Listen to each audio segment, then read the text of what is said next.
Bonjour à tous, j'espère que vous allez excellemment bien. Aujourd'hui on se retrouve pour parler cyclisme, pour faire le débrief de la première étape du Alula Tour. On va revenir un petit peu sur tout ce qui s'est passé, le résumé de la journée, les coureurs top, les flops comme d'habitude. N'hésitez pas à vous abonner à la chaîne, à réagir dans les commentaires, à mettre un pouce bleu, à partager la vidéo sur les réseaux sociaux, notamment auprès de vos proches si vous pensez que ça peut les intéresser. Le bouche à oreille, ça sert toujours. Je vais réussir à faire une phrase en français.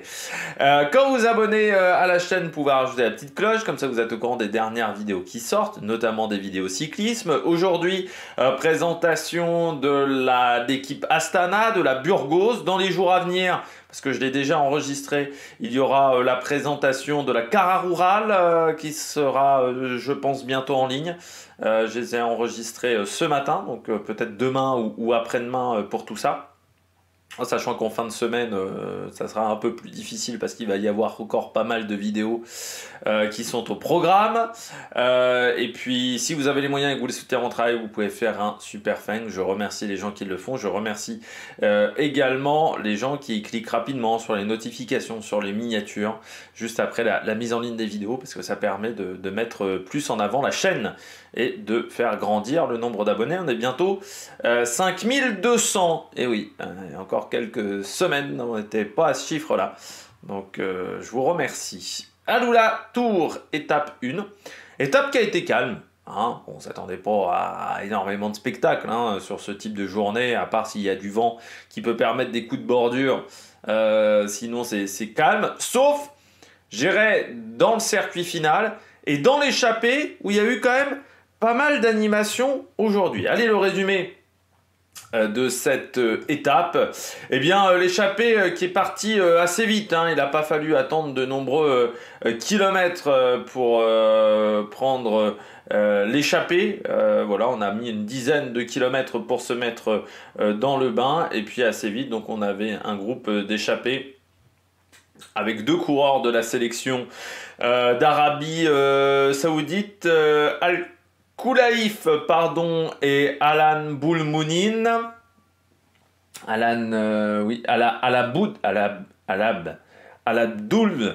Alabdoul Mounine.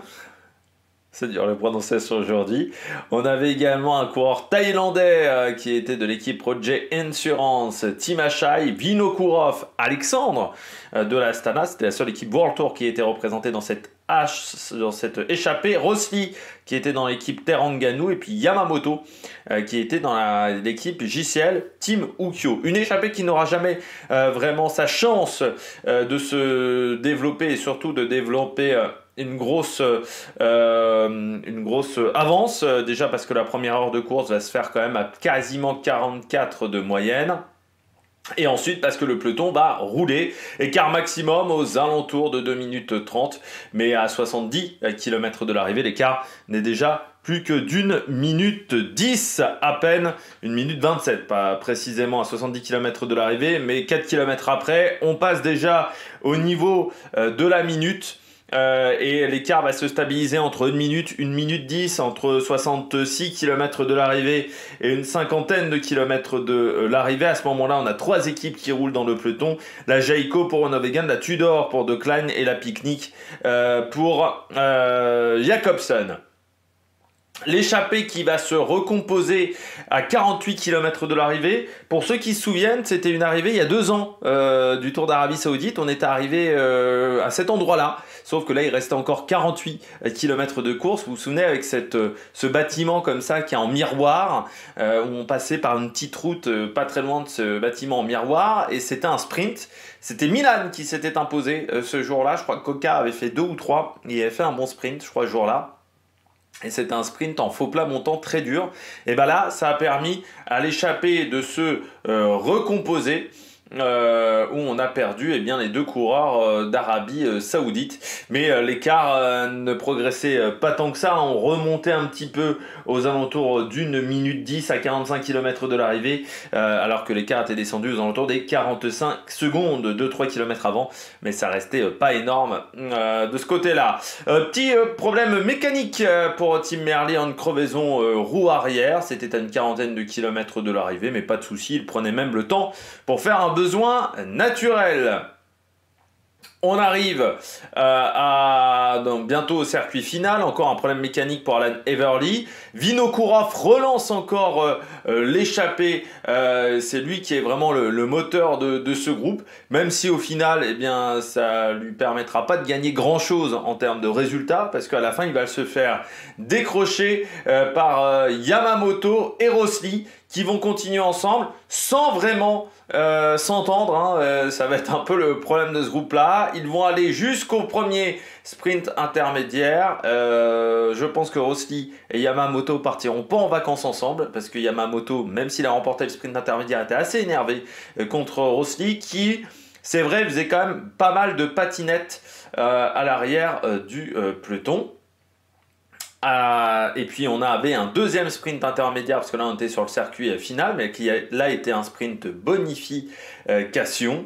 La Q36 va tenter de prendre des secondes de bonification, mais ça va pas vraiment bien se passer pour Pidcock. Et c'est Frédéric Vernes, le Norvégien de la Uno X, qu'on avait vu en Coupe de France pas mal sur les 2 dernières années, qui prend 3 secondes de bonification devant Jens Renders, le coureur de la Wagner Bazin, et puis Frank Vandenbroek qui prend la seconde de bonification qui lui permet de récupérer le maillot blanc. On rentre dans ce dernier tour avec un circuit très technique, notamment avec 2 demi-tours à faire et à franchir, notamment un juste avant la ligne d'arrivée, et on va avoir à 5 km de l'arrivée un accident avec notamment Yamamoto qui était dans l'échappée, qui va tomber avec Christophe, De Klein, Rafał Majka qui va être même assez abîmé, et puis Jordi Wallop et Marino Kobayashi.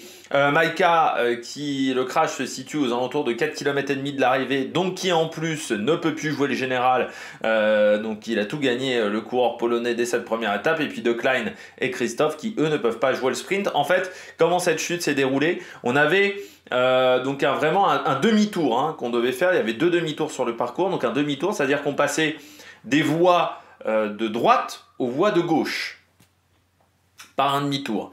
Et dans ce genre de situation, au départ, le demi-tour, comme on ne peut pas passer à 10 de front, eh ben, le peloton va avoir tendance à s'allonger, naturellement. Et dans un deuxième temps, comme on va avoir les coureurs qui se sont fait distancer un petit peu, qui vont relancer extrêmement fort pour pouvoir revenir devant, ces coureurs-là vont arriver en survitesse, et ce qui fait que le peloton va se retrouver à s'élargir, voilà, énormément. Le problème, c'est que dans ce genre de cas, il n'y a pas de la place pour tout le monde. C'est ce qui s'est passé dans ce genre de cas. La chute s'est déroulée côté droite de la route. On était côté caillou, sable. Et bien, ça a été la glissade. Et vraiment, Majka, grosse chute. Alors, il n'y a pas de blessure, mais il va passer des mauvaises nuits.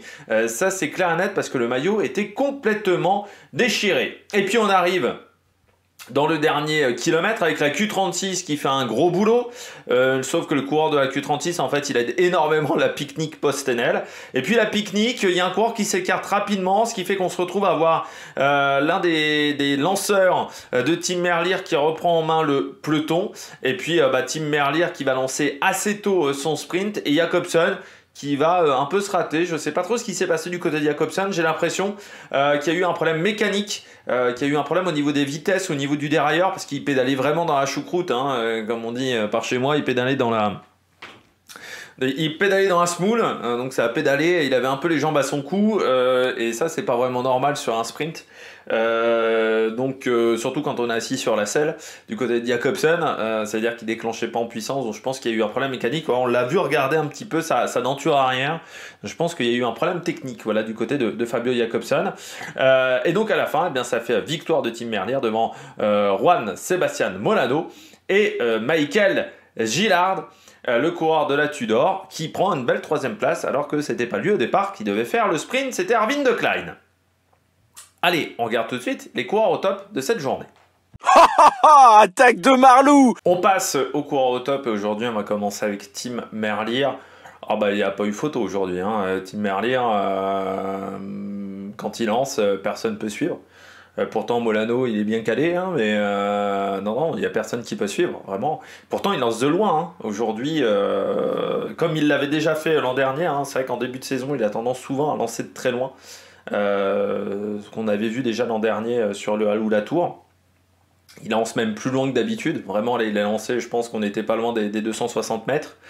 ou même 270 mètres, et il explose tout le monde quoi, sur ce sprint. Enfin, là, il n'y a pas eu photo, quoi, vraiment. Il est devant. La Quick Step a fait plutôt du bon boulot, mais on a vu mieux, même du côté de la Quick Step, en sachant que la Quick Step n'a même pas participé à la chasse des échappés. Alors là, dans 2 jours, je pense qu'on les laissera faire, hein, du côté de la Quick Step. Ils ont réussi pendant une journée à pas trop bosser, mais ensuite, ils vont être obligés de travailler. Et c'est vrai que voilà, du côté de Tim Merlier, il n'y a vraiment pas eu photo quoi. Alors c'est vrai qu'il a eu de la chance, c'est que De Klein n'était pas là, donc déjà sur ce sprint. Christophe, mais je pense que Christophe n'aurait pas pu suivre. De Klein dans un grand jour peut-être, mais là quand même, Merlier me semblait très fort. Jacobson, problème technique, mais j'ai pas l'impression qu'il aurait été en capacité de suivre, surtout qu'il était de l'autre côté de la route et j'ai l'impression qu'il fallait mieux sprinter côté gauche que côté droite. Quand on voit Molano, on voit que Molano s'en sort très très bien côté gauche, alors que côté droit, c'est plus dur pour Moschetti, par exemple. Non, et puis Groenewegen, je sais pas ce qu'ils ont fait du côté de la Jaiko Alula, donc non, il fait un bon sprint aujourd'hui. Mais vraiment, il met une plâtrée à tout le monde. Là, il n'y a vraiment pas eu photo aujourd'hui. Hein. Ce qui est pas très rassurant pour ses adversaires pour l'année, parce que c'est vrai que Merlier, alors Milan, on ne sait pas hein, ce que ça donnera le retour en course de Milan, mais là, Merlier, le retour en course, il est inquiétant pour ses adversaires, hein, parce que là aujourd'hui, c'était vraiment du très très bon niveau de sprint déjà, et malgré le fait que pourtant, je crois que Jordi Wallop est dans la chute, ou Van Geluwe, je sais plus c'est lequel des deux qui est dans la chute, ça l'a absolument pas gêné, donc non, il s'en est très très bien sorti, donc bravo du côté de Tim Merlier, malgré ce final qui était dangereux.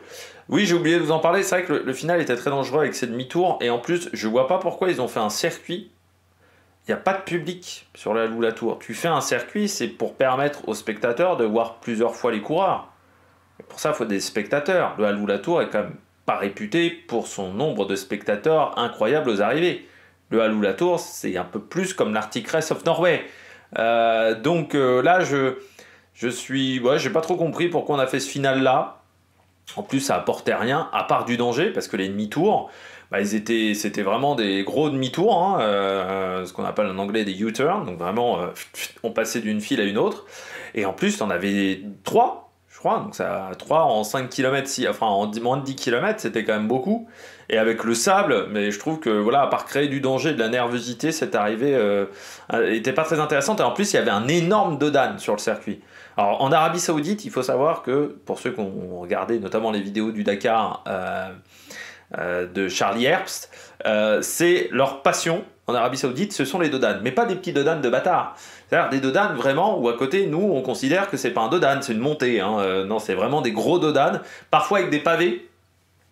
Sinon, c'est pas rigolo. Et il y a des dodans partout en Arabie Saoudite, parce que les routes, je pense, sont très droites, donc ils se disent ça va faire ralentir les mecs, sauf qu'ils les sautent en 4x4. Et du côté de cette arrivée, je trouve que c'était dangereux et inutile en plus, parce que l'idée d'un circuit, c'est pour intéresser les gens. Sauf qu'il faudrait qu'il y ait beaucoup de spectateurs, donc, ce qui n'était pas le cas sur cette journée-là. Donc je vois peu l'intérêt, à part de passer devant des chevaux avec des gardes d'Arabie Saoudite, hein, qui étaient sur le long du parcours. Mais sinon, c'était pas très très intéressant de ce côté-là. Deuxième coureur top, Szilard. Je prononce très mal son nom. Michael Szilard, du côté de la Tudor, qui fait une belle journée. Parce qu'ils se sont bien rattrapés quand même dans cette équipe. Hein, parce que de base, c'était pas lui qui devait faire le sprint. Donc c'est vraiment intéressant ce qu'ils ont réussi à faire. Parce que de base ça devait être De Klein, sauf que De Klein encore une fois est pris dans la chute à 4,5 km, et on a l'impression que ça les a absolument pas perturbés chez Tudor. Pourtant ils roulent pendant une grande partie de la journée, tu vois que ça a un peu gêné quand même Jaiko Alula, parce que ça manque de monde dans le final, et peut-être que du côté de la Picnic ça les a un peu gênés aussi, mais ce qui est impressionnant c'est que Coco il n'est pas prévu du côté du sprint, lui il doit lancer Arvin De Klein, et t'as l'impression que ça les a absolument pas gêné du côté de la Tudor, que ça soit le numéro 2 qui sprint. Alors c'est un bon coureur, hein. Il avait déjà remporté l'an dernier une étape sur le Tour de Romandie, pour que ceux qui se souviennent, parce qu'il a quand même des très bonnes qualités de sprint.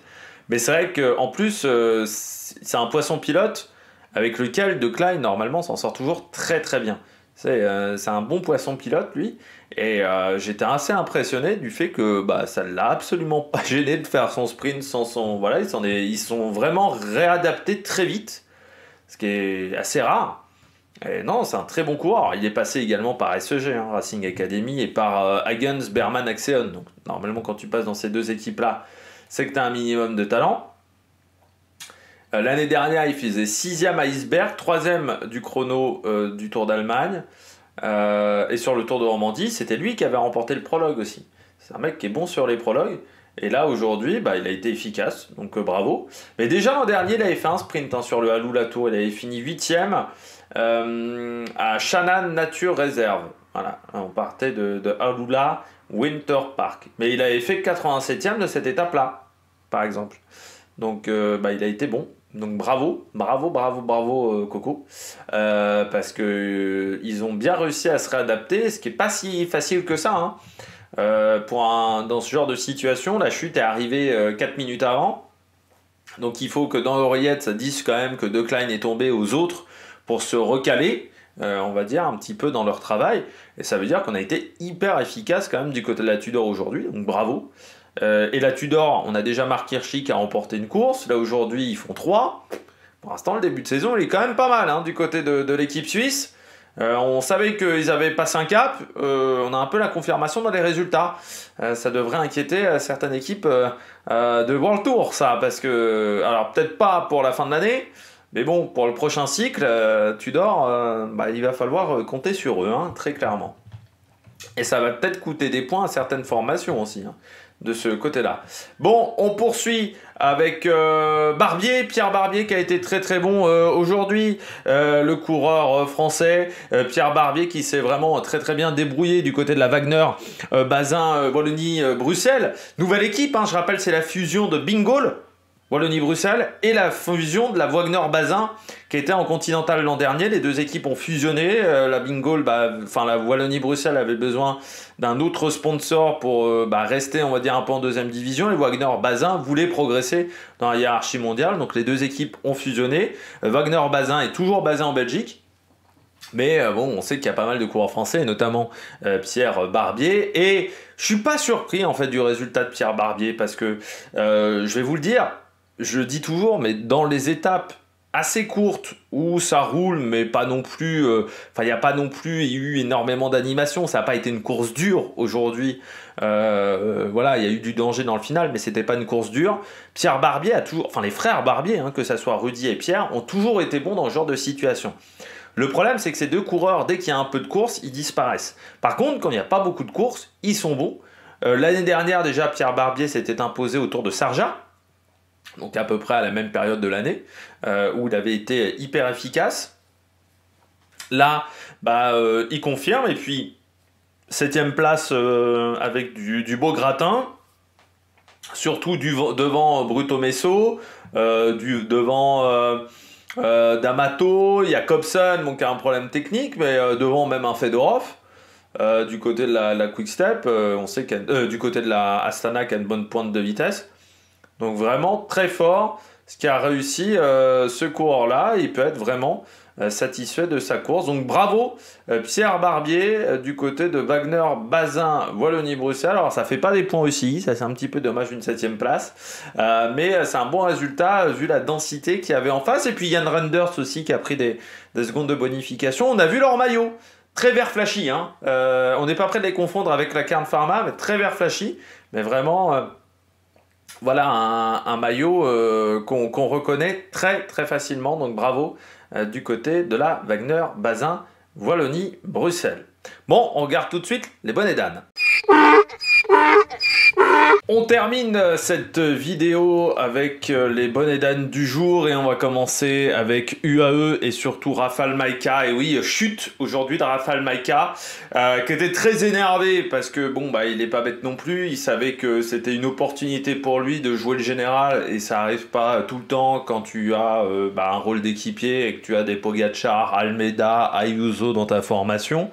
Là même au départ, c'était prévu au tout début ce que disait Louis-Pierre Frileux, que ça soit Isaac Del Toro qui soit au départ. Et puis bon, au final, Isaac Del Toro n'a pas été mis sur cette épreuve. Mais c'est vrai que Rafael Majka, il savait qu'il avait une opportunité. Et c'est vrai que cette opportunité, elle s'écroule sur une chute à 5 bornes de l'arrivée, enfin à 4 km 500, 5 bornes de l'arrivée. C'est sûr que ça fait mal. En plus, bon, il est tombé assez lourdement quand même, Majka. Donc il faudra voir s'il va être en forme sur les prochaines étapes. Et là, il savait quand même qu'il avait une opportunité pour faire un résultat, pour augmenter son nombre de victoires aussi, parce que Majka, il n'a pas dû en gagner depuis quelques années. Il a 15 victoires. Si je regarde, la dernière victoire, c'était Tour de Slovénie 2023. Donc, Tour de Pologne, 2023, où il avait remporté l'étape 3. Donc ouais, ça fait quand même un petit temps qu'il a pas énormément gagné.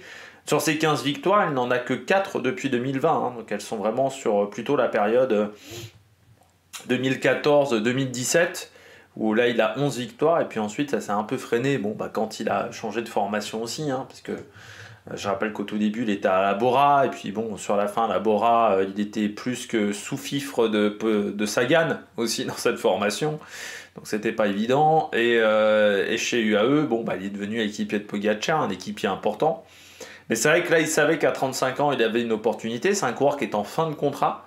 Donc, est-ce qu'il prolongera au-delà ça, c'est la grande question. Et c'est vrai que là, c'était peut-être l'opportunité pour lui, pour peut-être une dernière année chez les pros, de faire une victoire. Et cette chute a tout changé.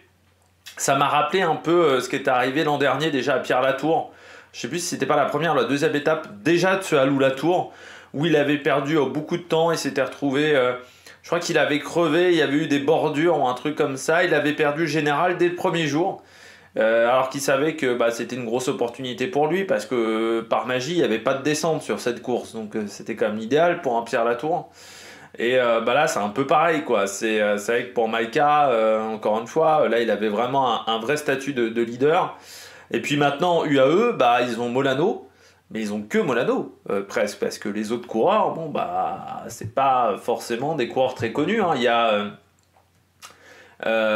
Anze Ravbas, Guy Bechtaes, Adria Perikas, qui sont des coureurs qui ont moins de 23 ans, et même des coureurs qui sont dans l'équipe de développement. Perikas, il a 18 ans. Il est dans l'équipe de développement. Staes et Ravbar, lui aussi dans l'équipe de développement. Staes et Ravbar, il est aussi dans l'équipe de développement. Les deux ont 19 ans. Oui, on misait quand même surtout sur Rafael Majka. Molano sur les sprints, mais Rafael Majka pour le classement général. En ayant perdu le Polonais sur chute, c'est vrai que UAE n'a plus grand chose à jouer à partir de maintenant, à part essayer d'aider Molano le plus possible.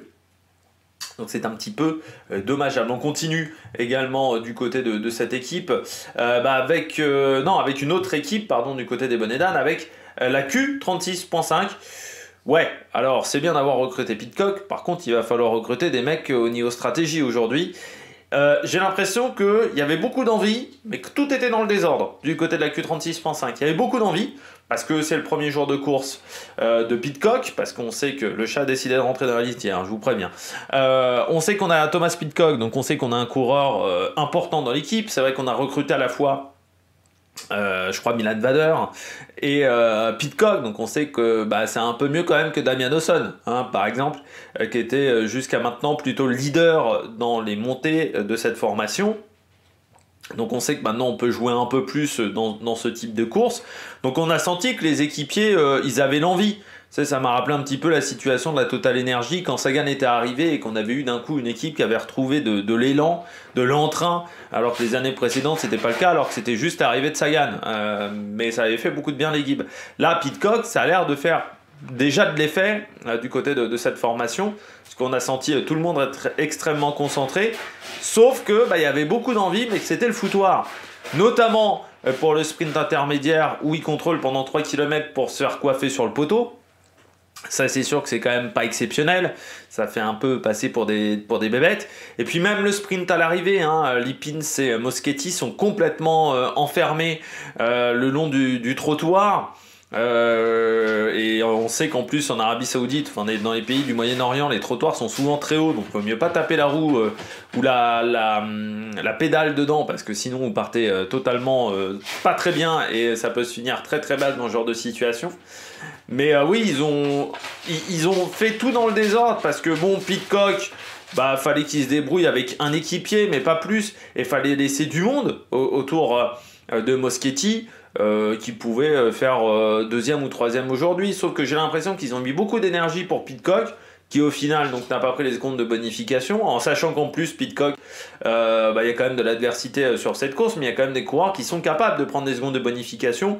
Van Den Broek, même Dunbar, parce qu'il l'a montré sur la dernière Vuelta qu'il avait une bonne pointe de vitesse aussi, et ce qui fait que dans ce genre de cas, bah toi t'es un petit peu... tu sais que t'as de l'opposition, t'es pas le seul coureur qui est rapide du côté de Pidcock. Et là, je trouve que ils ont donné une seconde de bonification à Van Den Broek, déjà, bon, c'est sympa avec leur travail. Et puis ensuite, Moschetti il s'est retrouvé avec Lippins, mais un peu seul. Or, on aurait peut-être pu faire un meilleur travail autour de Moschetti. Je ne sais pas s'il aurait eu un meilleur résultat, parce que Moschetti aujourd'hui il fait 4 de tête, mais ça aurait pu être pas mal quand même de mieux travailler du côté de cette formation. Donc c'est vraiment dommageable, parce que Moschetti a bouffé quand même pas mal devant. Lippins n'a pas pu faire le travail de poisson pilote, alors qu'on aurait peut-être pu faire un travail bien meilleur du côté de cette formation. Donc c'est bien de recruter des coureurs. Par contre, maintenant il faut appliquer des tactiques peut-être un peu plus intelligentes. Ça va être la nouvelle étape du côté de la Q36.5. Et puis je termine avec un dernier coureur du côté de cette journée, c'est Renaud Wegan. Or là aussi, en fait, c'est presque plus une équipe, c'est presque plus la stratégie de la Jayco Alula. 5 et 6, Renaud Wegan et Walscheid. Bon, ça veut dire qu'on n'a pas bien travaillé. Hein. On n'a pas bien travaillé. Alors, pour tout vous dire, j'ai pas trop suivi le sprint de Renaud Wegan. J'ai l'impression qu'il est dans le paquet et qu'il n'arrive pas à s'extirper. Mais normalement, un poisson pilote doit servir à ça. C'est le cas de Walscheid. Surtout que l'an dernier, il n'était pas avec Renaud Wegan, hein, Walscheid. Il était avec Caleb Ewan. Sauf que Caleb Ewan, ayant quitté l'équipe,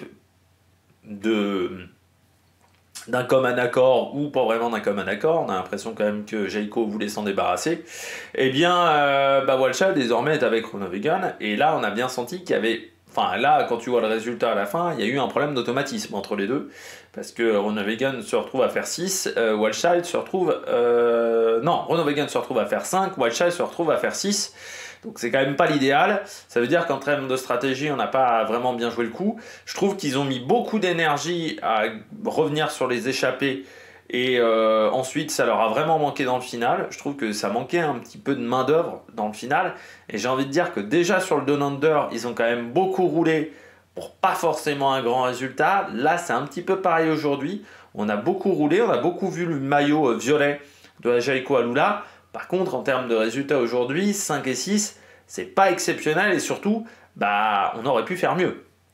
Parce que normalement, on ne doit pas se retrouver dans cette situation-là. Donc là, c'est un petit peu dommageable du côté de cette formation et du côté de la Jayco Alula aujourd'hui. Allez, on regarde tout de suite les différents classements. On regarde tout de suite les différents classements. Alors, il n'y a pas de classement de la montagne sur cette course. Il y a un classement des sprints intermédiaires qui n'est pas indiqué là sur Pro Cycling Stats. Du côté du classement de la victoire, c'est Tim Merlier qui s'impose devant Molano, Michael Gigart et Moschetti et Groenewegen. Je prononce très mal le nom du néerlandais.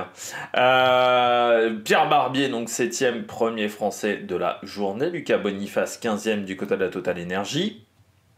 Classement général qui est le même. La seule différence, c'est que Tim Merlier a pris 4 secondes de bonification de plus que Molano. Qu'on a de Vernès également et Reinders qui ont pris des secondes de bonification au sprint intermédiaire lors du deuxième passage sur la ligne, Le maillot de meilleur sprinter, c'est Tim Merlier qui est en tête devant Molano et donc le néerlandais Michael Zichelaar. J'arrive vraiment pas à le prononcer, c'est terrible. Du côté du classement des jeunes, Brandenburg est déjà en tête devant Bruto Messo et Andrea D'Amato. Et puis du côté du classement par équipe, la Jayco est en tête. On a déjà des équipes qui ont perdu du temps, notamment la Total Energy à 31 secondes, ou encore la sélection d'Arabie Saoudite à 7 minutes 15, qui ont déjà perdu un petit peu de temps du côté du classement par équipe. L'étape de demain, eh bien c'est simple, on arrive, pardon, problème d'affichage, l'étape de demain, elle est ici. Je l'avais déjà mis en onglet, mais là j'ai un onglet qui s'est mis en carafe. Donc c'est l'étape de Biržheide Mountain Virka. Vous voyez donc, hop, on va agrandir même pour qu'on voit bien précisément ce qui va se passer demain. Donc on va avoir un circuit, on va prendre cette montée à 3 reprises, la montée de Biržheide Mountain Virka, donc 2 km 8 à 9,4 de moyenne, des passages à 15% dans cette montée, dans la dernière partie, et surtout quand vous regardez le circuit, eh bien vous voyez qu'il y a une petite bosse également, ça ne redescend pas, donc ça va être une journée compliquée. Pidcock devrait bien s'en sortir. Puis peut-être que certains qui ont perdu du temps hier voudront se refaire la cerise. Je pense notamment à Rafal Maïka. Du côté des conditions météo, donc vers Alula, parce que j'ai pas réussi à trouver la ville d'arrivée sur la chaîne météo, eh bien on aura 20 degrés avec un ressenti à 24, un petit peu de vent de nord, mais pas de problème. On est vraiment sur des conditions idéales pour faire du cyclisme sur l'étape de demain. Eh bien, on verra ça. HBO Max à partir de 12h30, je crois que c'est à peu près la même chose sur l'équipe live pour retrouver cette étape. Je crois que c'est également Eurosport 2 qui diffuse du côté du groupe Discovery. N'hésitez pas à vous abonner à la chaîne, à réagir dans les commentaires, à mettre un pouce bleu. Et puis nous, on se retrouve pour de nouvelles aventures sur Amérique Production. Ciao, ciao!